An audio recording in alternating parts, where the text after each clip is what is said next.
the reality is that Putin thought he could win a war with Ukraine in 3 days, and it's now been 2.5 years. If he were to initiate a war against NATO, he would lose that war in 3 days, and he's not going to do that.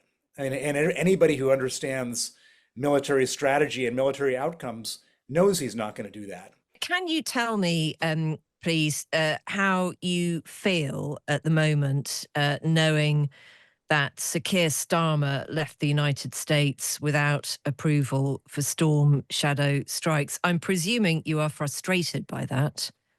I think frustrated would be an understatement.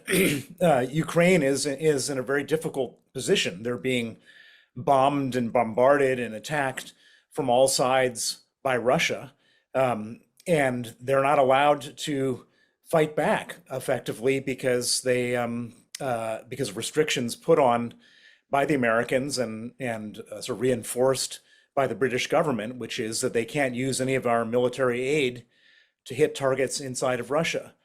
And that's just a travesty that has to end. It's the purpose of this supposed is an appeasement strategy, I would say, and the purpose is that everybody in the U.S. administration is afraid of exacerbating the problem, of provoking Putin, of potentially getting him to do something that we wouldn't want him to do. And so as a result, we have this situation where Putin sees this as weakness. He's more inflamed by weakness than he is by strength, and we're in a very bad position because of this. Tell me your thoughts then about anybody who's listening to you say that, who is thinking, actually, I'm not sure about this being appeasement. Is there a possibility that this is actually another world power trying to protect its own citizens from what might be the madness of another aggressor that would put them at risk? Well, I mean, that's the logic that's being used by Putin. Putin lays out this logic to say that there is a red line, that if you cross the red line, then all of a sudden the UK or the US or Germany or whomever is going to be at war with Russia. That means that all sorts of terrible things will happen.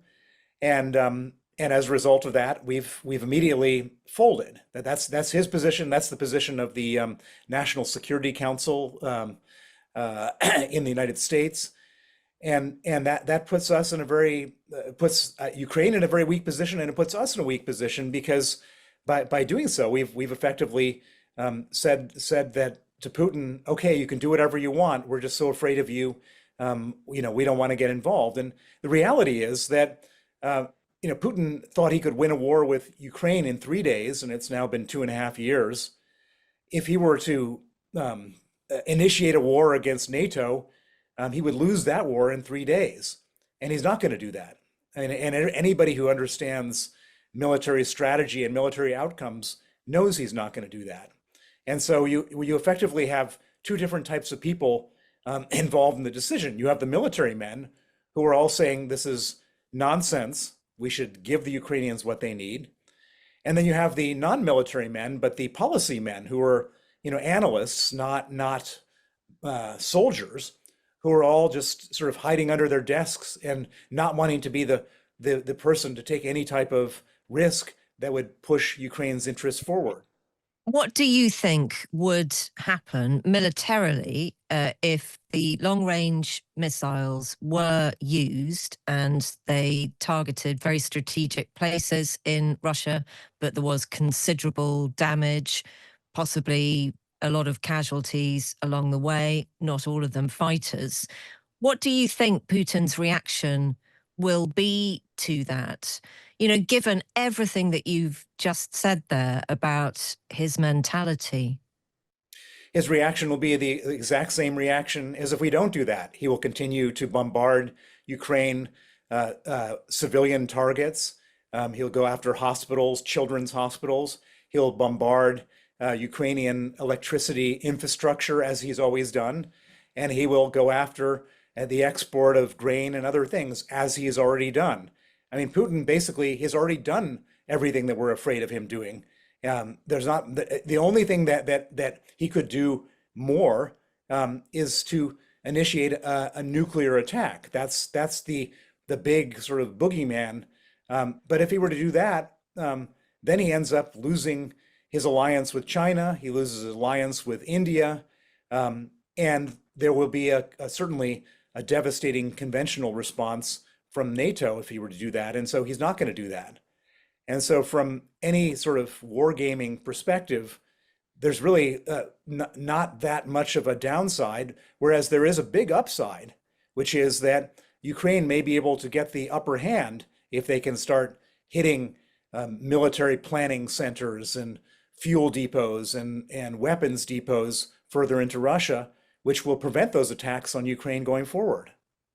Can I ask for your thoughts as well, please, Bill, about what's happened over the weekend, another attempted assassination of Donald Trump, this time from a pro-Ukraine activist.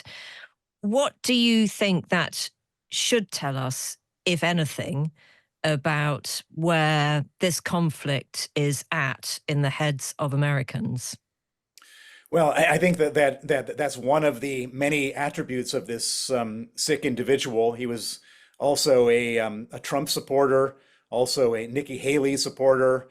I mean, he was also arrested in a gun incident in 2003 where he was holed up for 3 hours with a SWAT team outside.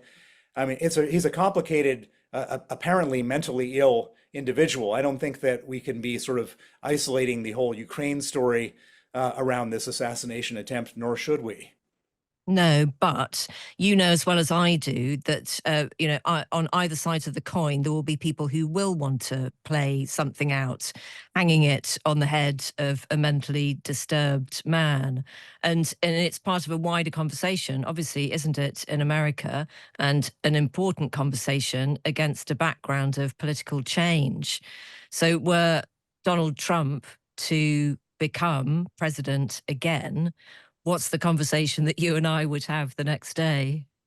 Well, it has nothing to do with this individual, but the conversation we would be having the next day is, oh my God, what are we going to do?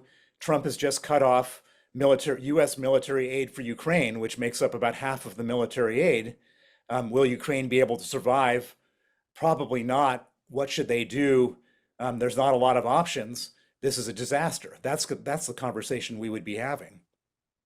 And why are you at the Lib Dem conference to have all of these conversations, I'm presuming? What do you realistically hope will be achieved there?